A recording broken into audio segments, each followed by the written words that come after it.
By default, the working area in 3ds Max is divided into 4 viewports of equal size. This is where you view and modify your scene.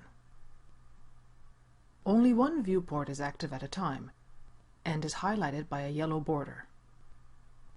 To switch viewports, make it a habit of right-clicking instead of left-clicking inside the viewport you wish to activate. This will prevent many problems later. To switch the active viewport between normal and full-sized, press Alt-W.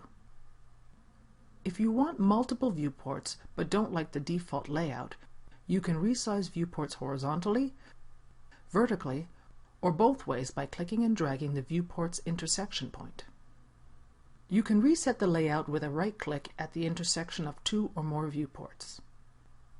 Another way of reorganizing the viewports is to right-click the General Viewport Label menu, which looks like a plus sign, and access the Viewport Configuration dialog. Select the Layout tab and choose from any one of the 14 layouts. In this case, let's leave the default setup and cancel the dialog.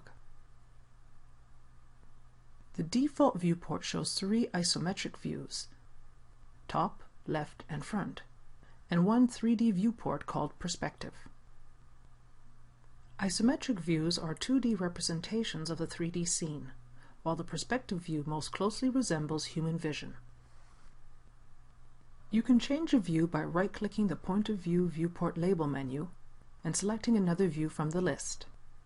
You can also change the view by pressing V to obtain a shorter menu or by interacting with the view cube.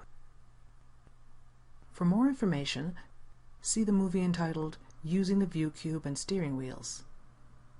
At this time, only the perspective view is shaded.